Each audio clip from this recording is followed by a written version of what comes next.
this was probably one of the biggest lessons for me that I had to learn for myself. Is like, if I can make it easy for me to succeed and to feel like I've achieved something every day, regardless of what it is, then I feel more fulfilled because I understand that I'm making it easier for myself to celebrate the little things instead of constantly looking for something massive and not enjoying the journey along the way.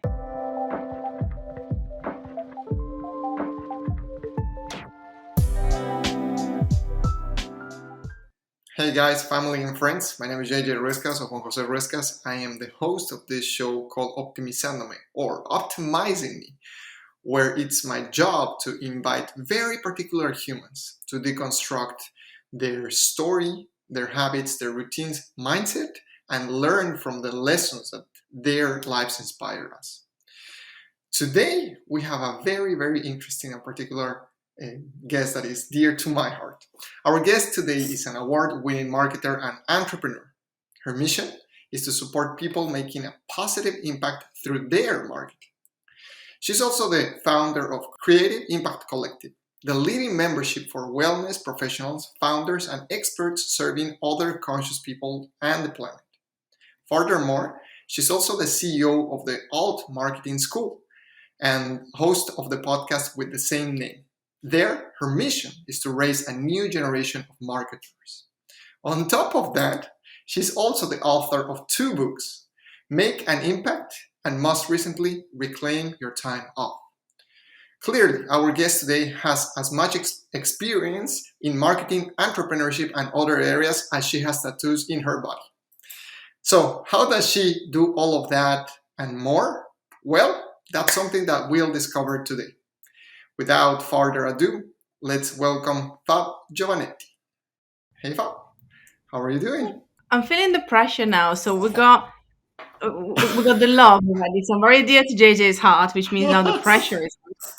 And also, sadly, I have more tattoos than years of experience because I got 21 tattoos. So I was probably about 10 at the time. So that was impressive if I started doing like business at 10. So again, that's why I'm like, I got a lot of pressure now to actually, um, ding, but I'm really excited regardless. Nice, thank you. So let's start. Okay, I have just displayed a bit of information, but we would like to know who is Fab Giovanetti and what does it really mean to be a marketer slash entrepreneur for you? Who is Fab? Fab is a tiny Italian lady, slightly bonkers, who moved to the UK. I should know this 11 years ago. So it kind of like you imagine the weirdest elements of both Italian and British humor all encompassing into one. It's a interesting match. And I say this because actually it's a big part of what I do is obviously the storytelling, the writing, the connection with my audience and with my people. And I think the unique flairness of fabulous sort of bonkersness helps. Is like, what's your trademark almost. When it comes to the marketing, what does being a marketer and entrepreneur mean to me? It's always been part of who I was. I think when it comes to my skills, my abilities, my demeanor, I always was a person that was trying new things, creating things, even when I was younger. So I find that to me, it's just my way to show up in the world is to help people make a positive impact online.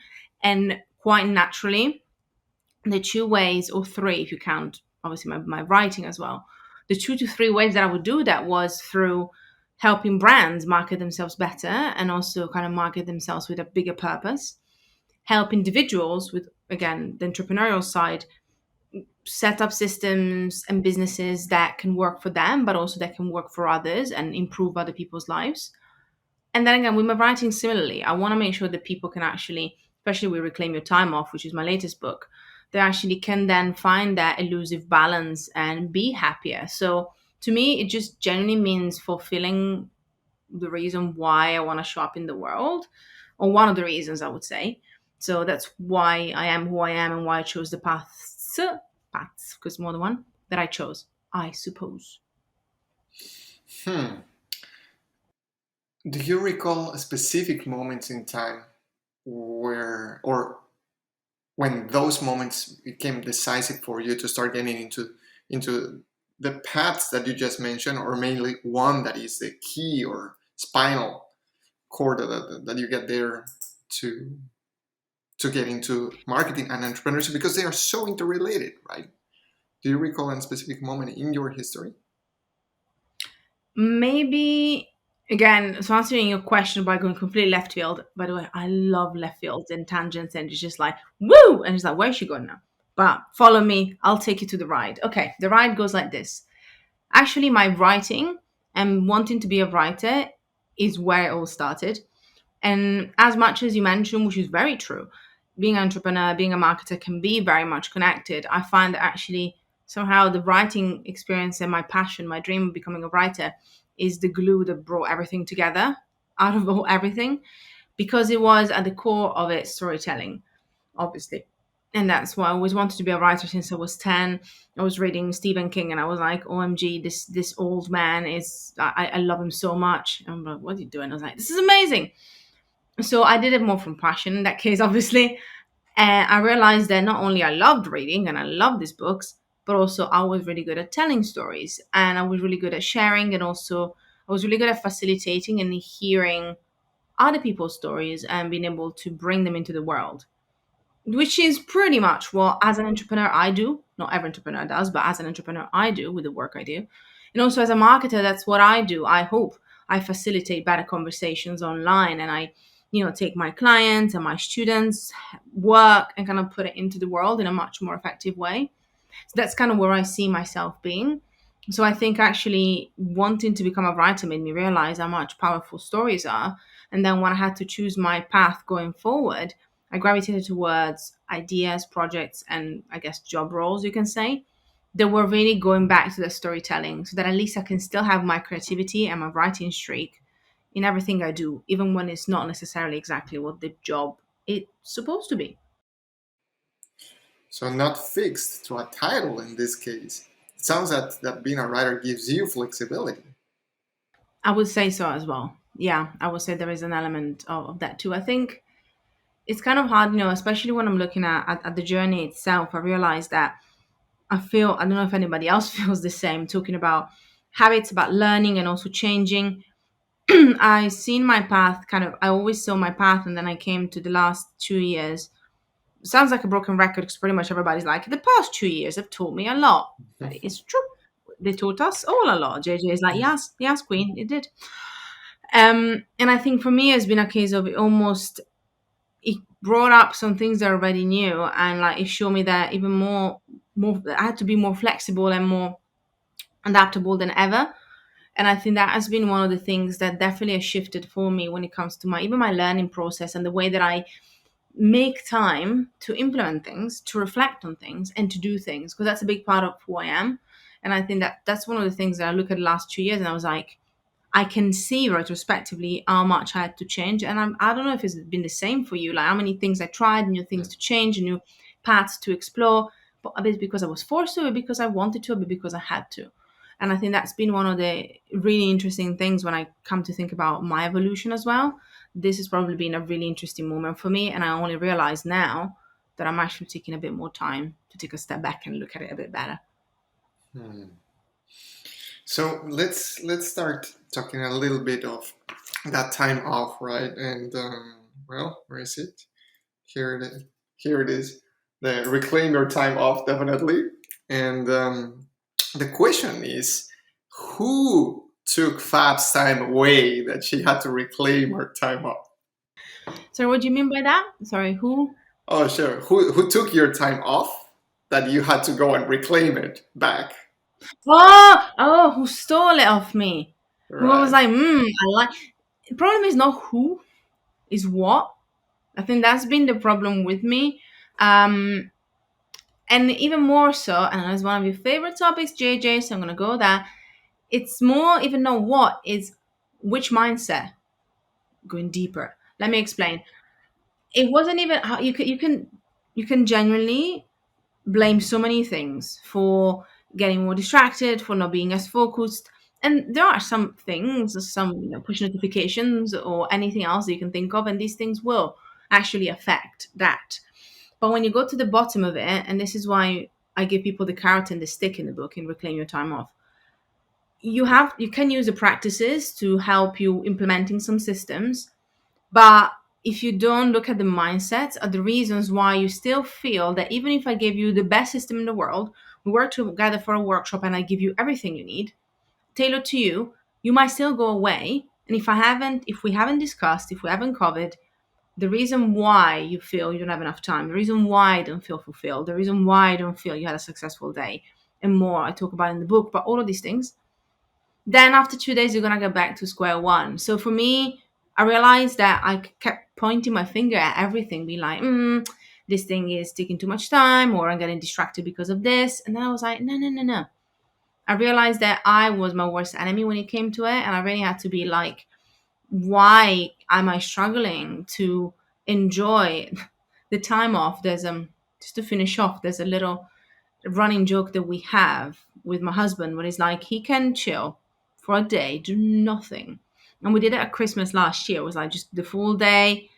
And he was like, this is gonna be the hardest thing for you. And I was like, nah. And he was like, you're gonna struggle. I was like, fair. And then half day, and I was like, what are we gonna do now? And he was like, we're sitting down, we're eating, we're watching a movie. Oh, okay, but nothing else. I mean, I could clean that. And he was like, stop it. And I realized that I was like, my brain was like, what should I do? Why am I not doing anything? So, my mindset has been really what I had to unpick for a very long time to be able to reclaim that time. And then everything else is a bonus because it helps you helping yourself.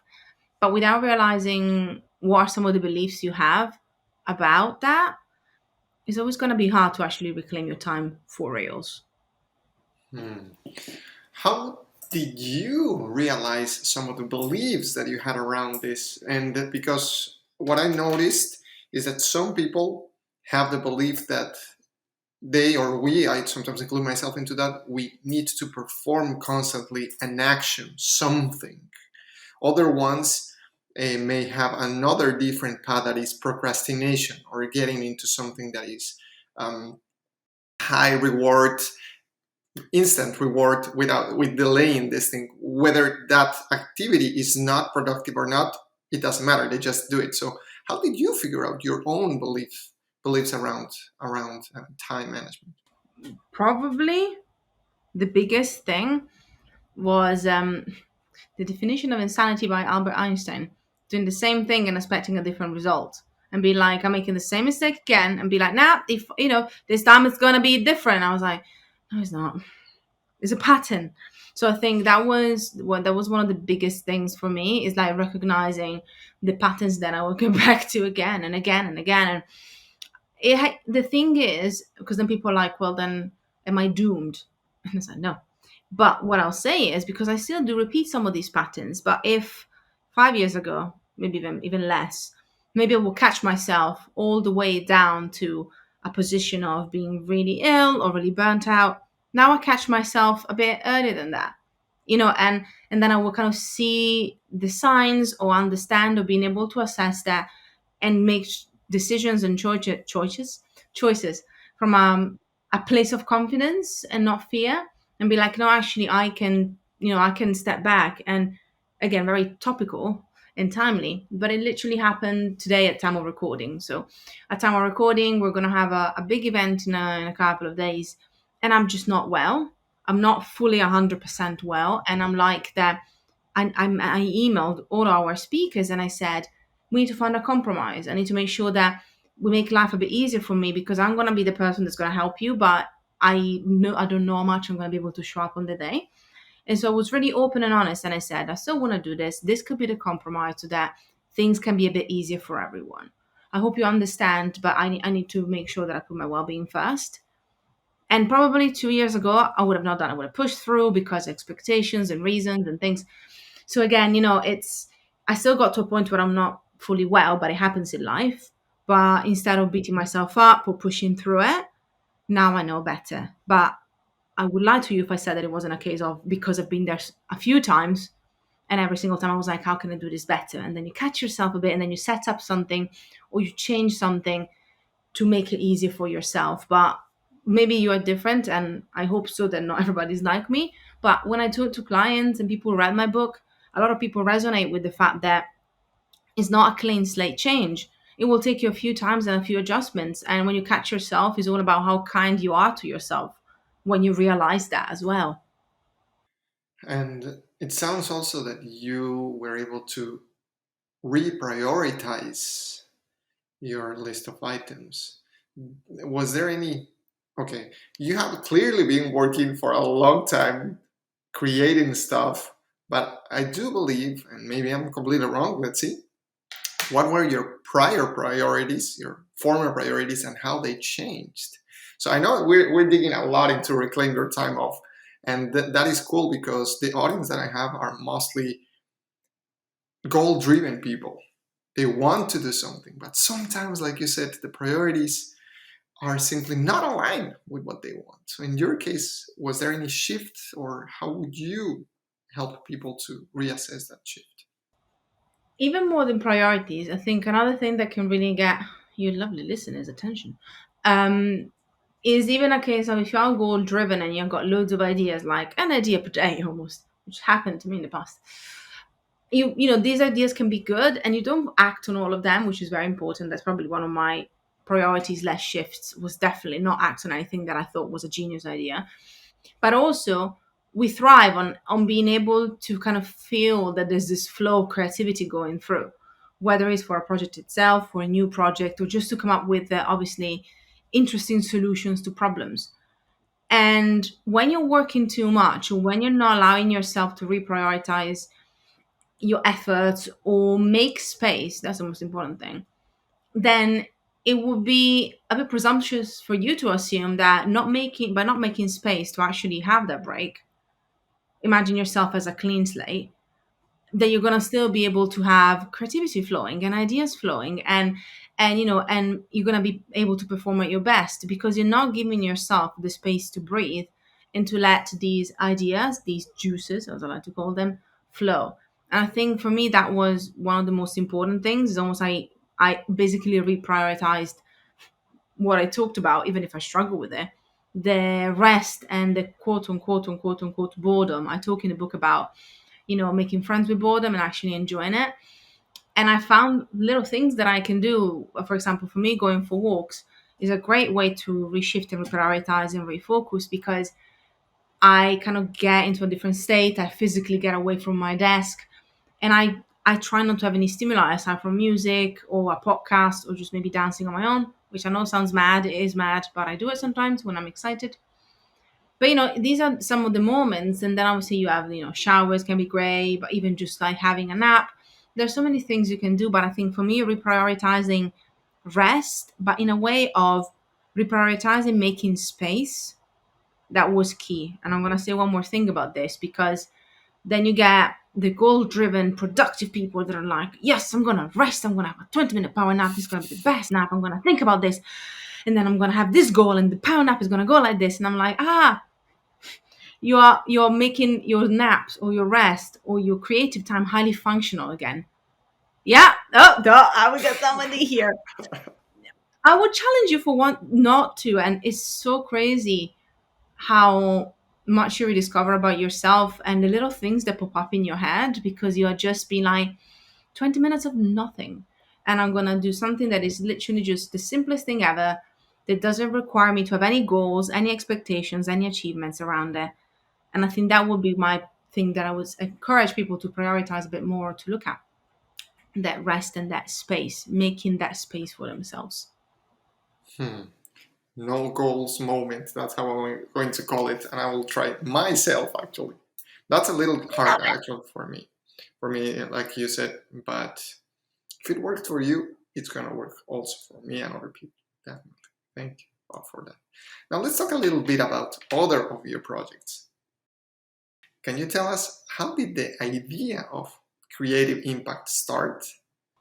That so the whole project, the whole idea, as you very eloquently mentioned at the beginning, is a membership, so it's a community, and that's the core of what we do. We have other elements of it, but at the core is just showcasing people that we love, or our members, or people that we admire, and kind of giving them a bigger platform, regardless of follower numbers or achievements. We also have an awards ceremony that literally does that, kind of like, and it celebrates different people depending on different achievements, which kind of reminds us that sometimes we think I have to do this and this and this to be able to have a voice, and it's not the case. And so with that, going back into the origin of it, it was really about the fact that, again, problem solution, similar to all marketing school, which I know we'll probably touch on, but both of them were me looking for something and not finding it anywhere. And for me, it was a place at the time to talk about how much I love green juices, because it used to be called Health Bloggers Community. So that's literally what it said in the tin, right? And then I evolved, and then from a health blogger, which I kind of was, then I went into, again, I love marketing, obviously business, and then I kind of transitioned, and that's my expertise. So I would help these people market themselves better, etc. Which means then from health bloggers became creative impact, because a lot of our audience, we grew with them and they became professionals and experts in their own field. So the nutritionists, the personal trainers, the life coaches, pretty much all of this, the meditation teachers and yoga teachers. And at the core of it has always been an intersection of a couple of things. And I'm going to say one thing that can sound controversial at first, but I know that people know what I'm talking about. There is an element of obviously doing what you love. There is an element of obviously what people need. So that's kind of like a combination, even if it started from my selfish need of a community. There's an element also where the universe is kind of kindly pushing you sometimes, which I think is important. But also there's an element of, you know, can I make money out of it? Can I actually turn it into a sustainable business? And I think that was a big thing that sometimes we forget when we talk about following our passion. Is like, can I create something that would be sustainable for the amount of work that I want to put in? So creative impact started as one thing and has evolved in something a lot bigger. And I think because of my slight stubbornness and resilience, I would say, I was able to adapt it based on a combination of all of these things. How can I make it profitable? How can I help others? How can I do something that I enjoy and that I'm good at? And also, what is kind of the universe trying to tell me about it? So that's what it started as, and it evolved in something very similar to what it was. But it has been that change and the shift, because I learned to balance these different factors together and find my way around it. Hmm. It reminds me of Jim Collins' Flywheel Model, which he talks about do something that you're the best at, what's in your DNA, in other words, what's something that can help people or a segment of people, and how can you create a financial engine around that. So those are the three elements of that flywheel. Sounds very simple. Are we going so far? Good. Are we good, Fab? Cool. Nice. Okay. So what are the mistakes that you see in other people when they're starting, whether it's in their careers as marketers or in their paths as entrepreneurs? It's kind of hard because I think they're kind of overlapping mistakes, but also they're very different mistakes. So I might just kind of sway into entrepreneur brain just because we were talking about creative impact, which is kind of the hat that I wear there, I guess. Obviously, I can talk about both, but I just say like some of them overlap, but I find that there's a couple of things that really annoy me sometimes. Um, Mistakes. One thing that I'll say is that embrace, it's kind of nice to be able to embrace the mistakes sometimes within that. I think that's one thing that I just wanted to add in there, because um we have a streak of perfectionism, which I know can happen, happens to me for sure. But it's also, it's really hard to be inspired, as in to actually gravitate towards and consume a lot of content from people that are exactly where we are at, when it comes to the level of our journey. Honestly, and that's understandable. We want to look at people that are slightly above us, or they are kind of like going slightly ahead, because it inspires and motivates us to do better. However, when that's mainly what we look at as entrepreneurs, it's not even anybody's fault. It's just how we do it and how we react. But it means that constantly, all the time, we're looking at what other people are doing, which can trigger comparison, which I think is one of the biggest problems. But also, we kind of forget that we're looking at, first of all, somebody else's journey, and also somebody else's stage of the journey. And I think that can be a lot of pressure that we put on ourselves. So when you are starting as an entrepreneur, so that's more a mistake of when you're starting or when you're still really small, it's good to be able to look at what other people are doing. It's understandable that we gravitate towards people that are more quote unquote successful than us. But one, we probably are not going to go back for 3 years before to look at the journey that we're having then. Well, maybe they were in our same stage that we're at now. And two, sometimes don't even see that because, again, things change and a lot of things happens in between. And so what you see is the byproduct of, let's say, for me, 8 years of business, but actually in 8 years of contacts and networking and making a name for myself and for what I do. So it's not even a mistake per se. It's just a reminder of, it's good to be able to be looking up to people and looking at people that are steps ahead on your journey. But it's almost like rediscover also the magic in the small things and learning from people that are on your same level, so that you can kind of find that one of the most beautiful things about our community and what I pride myself with Creative Impact is that our members come in and they say, I feel this today. And there's, whether it's myself or other people, even more so in the community, are going to be like, I feel the same. I've had that too. And it's nice to be able to know that maybe today I feel crap. Maybe today I feel overwhelmed. Or this week I haven't been able to get anybody to click on my link on Instagram. I don't know. And so that kind of makes you feel a bit like, okay, I'm not alone. And so it's important to have a combination of people you look up to and people around you that are your peers, that you can kind of feel safe to talk to and see that you kind of experience similar obstacles and challenges and you can overcome them together. I think that's one of the most important things I'll say that I've seen. Hmm. And in terms, let me go back a little bit in terms of the financial engine that I was talking about and that you referred in Mhm. very similar words. How did you start creating this system around monetizing what you loved? I was lucky that I started very early with Creative Impact. And we tried things with the weren't cool. Like we had a membership before anybody had one. We had the courses before anybody even had one, which made it hard at first because we were the sweet spot between too early and people were like, should I trust this? And then we had a time where it was like, we were not the only ones, but we were kind of like leading it because we were doing it for so long. It means when you do courses for 9 years, you learn a couple of things. One, because I've taken courses myself, but two, because I've been doing it for a long time. So you know, can I swear? I know I said crap earlier, but can I say I'm swearing? You can. Okay. I was gonna say there's the concept of the shitty first draft, which we learned together when we Yeah, were yeah. at Maven, how we met, and I think that really stuck to me. And I was like, that's what I was doing. I got out something. It wasn't perfect, but at least I got it out.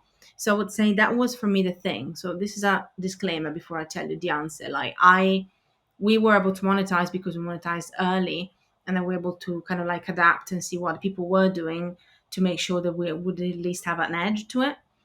Um, but my first thing that I would say, which is going to be really annoying for some people, there's two things. One, don't monetize too early. I know, annoying, but I'll explain. And two, when you're starting out, you know, I always recommend to look at being patient and maybe have less volume and more like carefully kind of selected clients or projects, things that maybe are obviously bringing you a bit more money and maybe are not that many. Let me explain. Why am I saying these two things that sound really annoying? First, don't monetize too early because I think that put a lot of pressure on ourselves and our audience, and we genuinely think they know us because we've been talking about ourselves for let's say a month or two, but they haven't been hearing us every single time for a month or two. So that's why I say this because 90% of the time, again, I was literally listening to one of my favorite podcasts called True Crime Obsessed. Love the guys, they're excellent. And I didn't realize, and JJ is writing it down, but anybody, you can also check it out if you like true crime. They're really funny.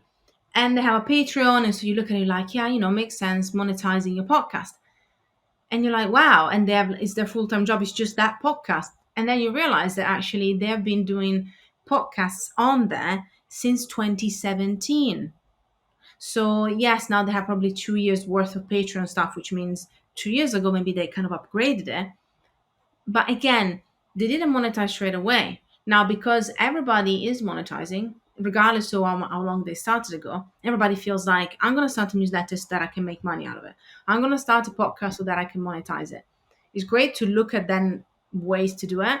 But when you're rushing it too much, one, you do what you think you should do and not what your audience wants. And two, your audience is not ready for it yet because they don't have built that relationship of trust. So that's the caveat on the first point. And then the second point, again, the annoying point of less volume. This is just very pragmatic. And as you can tell, there's the practical fab that comes in. Like I'm a Virgo, if anybody likes astrology. So I'm very Virgoing in myself. And I have this practical streak that tells me one, it means you can get experience, whatever you do, whether you're a teacher, whether you're a consultant, whether if you do have an educational kind of type of business or you want to kind of help people in a more hands-on way, you know, start getting hands-on experience of what it looks like to work with a client or to work with a student. And so less is more with that. But what we like is that one to many, which obviously is more scalable, but at the beginning it's really hard. And with the one to many, you will have to obviously adjust your prices, you will have to adjust the expectations. So depending on, if you're listening, depending on where you're sitting when it comes to what you're creating and the business you want, don't be afraid to work with a few less people, because the 2 years of me working with one-to-one clients only, because that's the only thing I had, were invaluable. They told me how to talk to people better, how to manage people better, and I'm pretty sure that you can relate with the work that you've done with the teams that you went in and helped. Even if it's a workshop, it doesn't have to be necessarily a one-to-one client, but it really helps. One to many is great, but it sets different expectations, and it also can feel a lot of pressure when you're looking at a very low price point. So these will be my two very annoying, but I promise they work tips when it comes to monetizing something that you love or your passion. Hmm. I know they are annoying because sometimes there is a rush. And also, how do you deal with something that you mentioned a little ago, which is the perfectionist side of things? How does that work in your place? When do you know this is good enough? When do you know you need to push a little further? I want to hear your take on that afterwards as well. So I'm just going to tell you, JJ, I'm going to throw it back at you. I'm curious too, because I know we're kindred spirits. On my side, I I think what it's been, Ken, it sounds literally like the experience is what have forged me as a human, but it's true. Um, Being a perfectionist, a lot of the time, it's got positives and negatives, and a lot of the time, when you get yourself to that point of is never good enough, I always ended up burning myself out or pushing myself to the limit, right? Because it has to be exactly that way.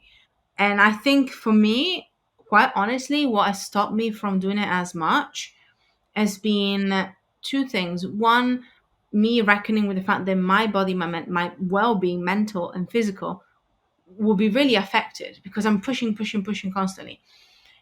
And so that's one. Actually, there's three. The second one is also your relationships sometimes will be affected because when you're a perfectionist, especially at work, it's really hard for you to let go of things, which means you might be working a bit over time, or you might be, it will happen because you're like, oh no, this is not good enough, or I need to do this, or I need to finish that.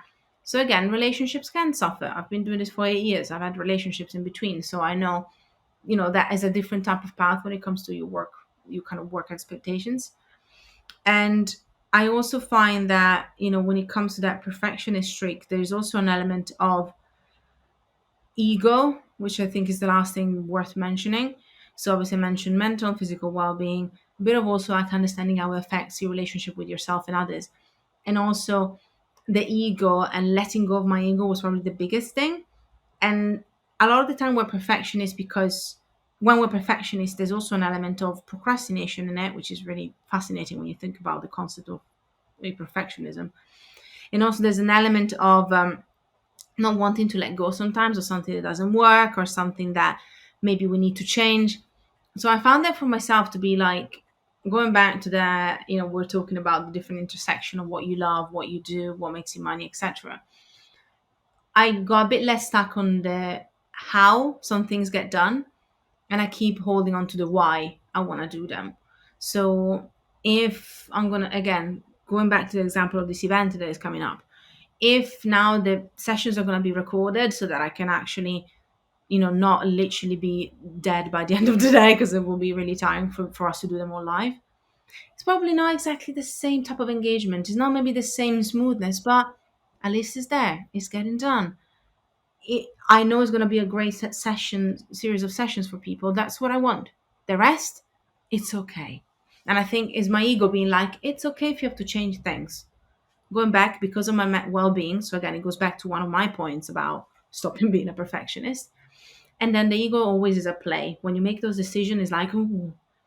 And again, it goes back to the mindset and being kind to yourself instead of thinking like you failed, which you didn't, thinking about it as actually being proud of yourself for making the decision to let go of some things or adapt some things to prioritize. As you see, we're going back to the same. So, what about yourself, JJ? What do you do? When you asked, it made me go back in time, and also we will. This is going to be funny because we did also an interview on the opposite side, and at that time we talked about something that I call fail, but the new definition of fail, which to me it means the fast acquisition of important lessons. That's what FAIL mean, right? So what it happens is that since I come from a tech environment, in coding, every time that you're coding something, you try to build it or try to run it perfectly, and it crashes over and over again, right? So I think that it got me desensitized to a little desensitized, at least, to the to to the point of not trying to do something, because I knew that I had to push forward, constantly doing it over and over again. So when I'm putting something out there, a project or a product out there, I know that this is going to be, like you said, the shitty first draft, right? And even I think about myself, I am the first of my siblings, so maybe I am the one that is not perfect, and that's okay. I can still do it. Right? I was the shitty first draft in my family, but that worked. So that's how I You're do just perfect the way you are, JJ. No shitty first drafts there. No shitty first. it. Thanks, Fab. Now let's talk a little bit about you and your own habits, because you have written a book on habits of entrepreneurs and creative people, right? So what are some of the habits or routines that are part of your daily life that enable the best version of Fab? Best Fab 3.0. So 3.0 because I'm now over 30, so I'm going to be the 3.0. See what I did that? Talking about tech, I'm just looking around to see. So my favorite things are my card decks because I am a woo-woo person, as they call them. So I really do like to get a bit of guidance through cards, and whether it's tarot or some oracle cards. And again, that's more of a ritual in itself rather than thinking I can, the actual massive change that it makes into my morning. But that will be one of the things I do in the morning is pull up a card or two and then have my little priming session meditation, which is the old school Tony Robbins priming recording, which you can also look up on YouTube, which is not for everyone, but is a nice reflection kind of guided meditation. And I just usually would struggle with listening to the same thing every morning, but I got back into it and I just kind of enjoy it, mainly because of what it says, not necessarily because it's Tony Robbins in itself, but the way it's broken down is guided and it helps. And then on top of that, so as you can tell, my mornings are quite, I'll probably where the cookie proverbially crumbles. Is also the journaling piece is very important to me. So following almost that kind of meditation, it encourages you to one, think about what you're grateful for, which is always important, that appreciation and realization of the goodness around you and abundance. There's an element of also reflection and healing, solving, and centering, which is really important again with overactive brains. And then with the journaling again, there's an element of what you're looking forward to, which is good. So you kind of see like what's coming up on the day. And then on top of that, not as part of the journaling itself, but what I do at the end of that little writing stint, I also write every day my three top goals that I want to achieve that I know are a bit bigger. So it's kind of like that kind of goal, the North Star of the three things that I really want to make sure that I kind of bring into existence. Um, isn't that, oh God, now I'm going to quote something. I remember the quote. It's something like, it's cringy, by the way, but there's something within that that I understand. It's something like the difference between a billionaire and a millionaire is the billionaire writes their goals down twice a day or something like that. It's cringy, and it's not probably exactly the quote, but it is like that. And even if it's cringy, there is some truth in that. What is like by writing down literally the same bigger goals as well as small things that I know I want to achieve. It really helps me kind of cementing, like, what are the things that I really want to focus on, and what focus goes truly energy flows. So I would say that's probably the most structured habits that I have in the morning.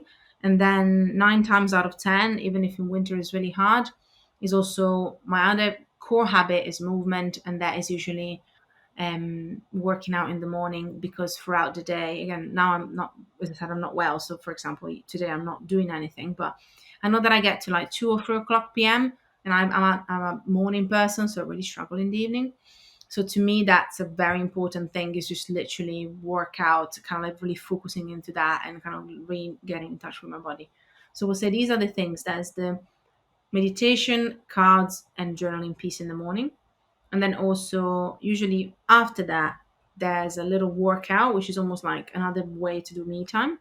And that sets me up for the day. And then the rest is a bit more fluid and flexible. But these things are really important to me. Hmm. And I will touch base on this thing that you mentioned about self-compassion. Sometimes it's difficult, right, to make things happen. Nevertheless, that is when I guess self-compassion shows the most in those difficult times.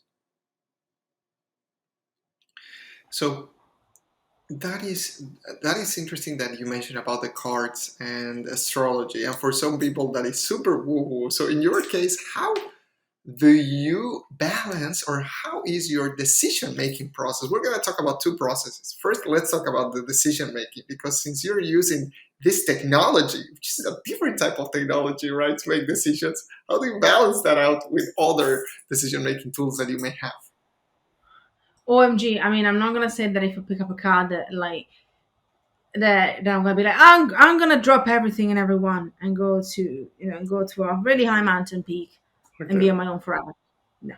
I use different people will use cards and different types of guidance. For me, sometimes there's a question and it kind of almost gives me that reassurance around it, or it kind of gives me a bit of that pull and almost like a compass sort of vibe. But a lot of the time, it's just almost reaffirming a bit where I am. It sounds really weird, and again, I'm probably not the best person to talk about the whole psychology of it, because I have a lot of my friends that are a lot more spiritual than me and are a lot more in tune with their intuition. But a lot of it is almost kind of letting go of trying to have it all figured out, and almost kind of saying, I'm going to tap into my intuition. And in my case, I'm also going to tap into a bigger intuition, you could say, just to kind of remind me that I'm on the right path, or to kind of almost make me feel like is an extra reaffirmation of maybe I'm going through a shit time. And you're like, a reminder that this time is a time for growth, and embracing it and accepting it instead of shying away from it. There's this misconception that if I tell you about tarot cards, everybody has is like, if I find a death card, OMG, that's terrible.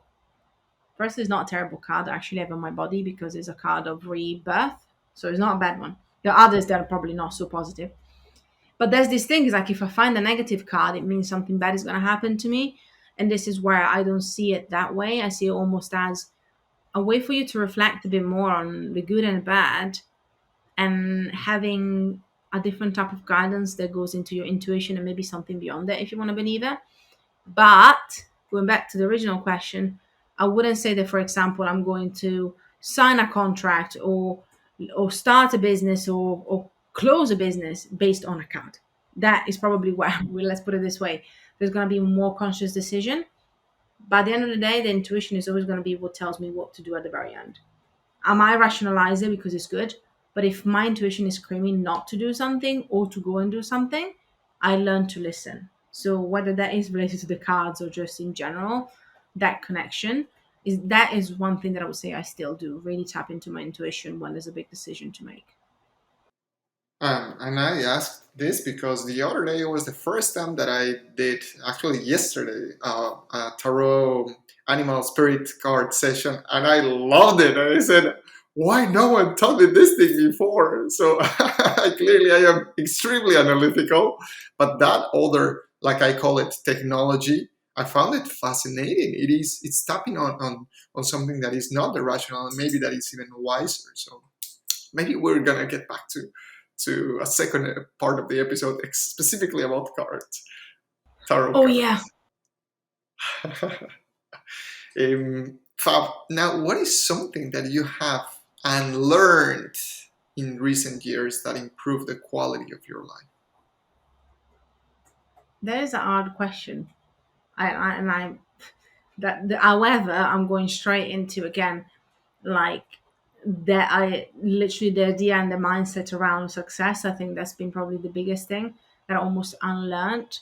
There's that, and then also like how to teach people. I think has been a big thing for me because obviously I teach a lot of people, clients on a one-to-one basis, cohort students for all marketing school and creative impact, small groups with workshops on a weekly basis. So I teach a lot. So I'm going to focus on both. I'm going to talk about the teaching first because it's a bit easier as a conversation. And is I've learned, we talked about it actually when JJ was with me on our Old Marketing School podcast, about unlearning some of the ways of traditional teaching or expectations about teaching and learning.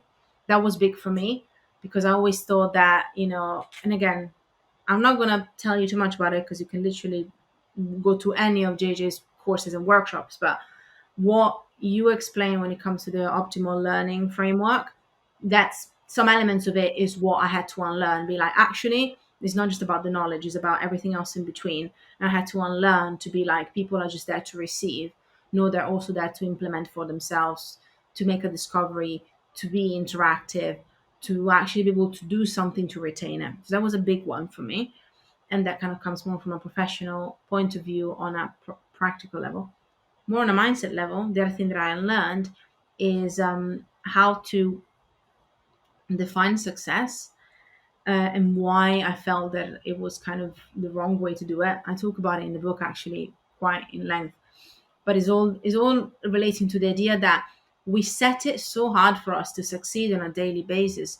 No wonder we feel like we literally have to go on top of the Mount Everest to feel like we had a successful day or to feel like we've achieved something in life. And I think that's something that happens because of society and because of the way that we see achievements and we think an achievement should be.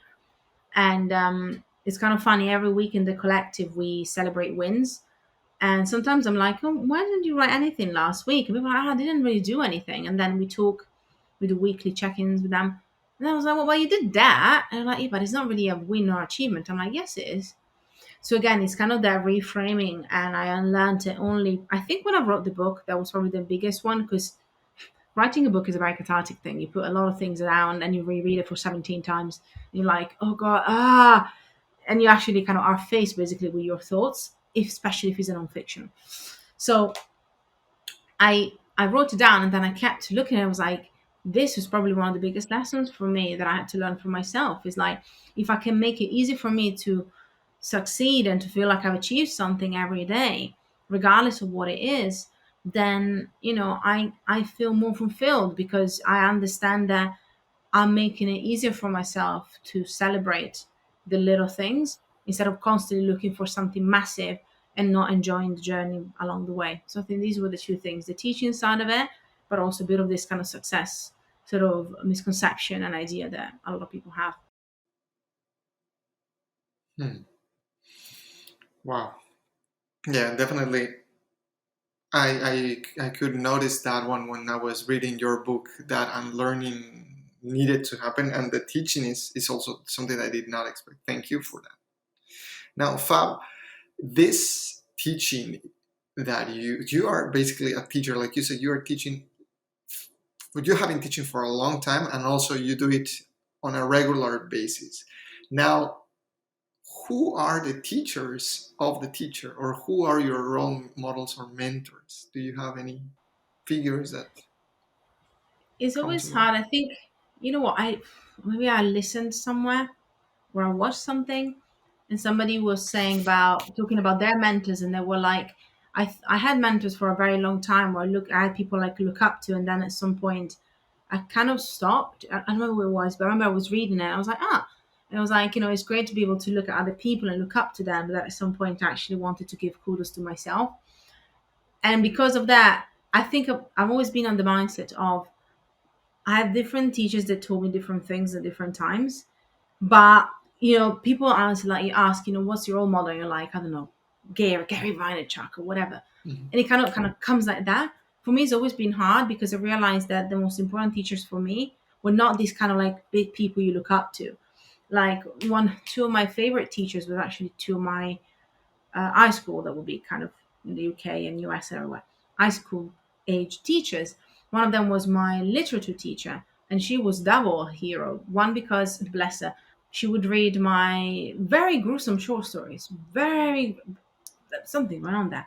And bless her, she would like read through them and kind of like give me feedback. And she really believed in me as a writer. And then I even sent her a copy of my book that she cannot read because it's in English, but I just sent, I'm Italian by origin, just in case.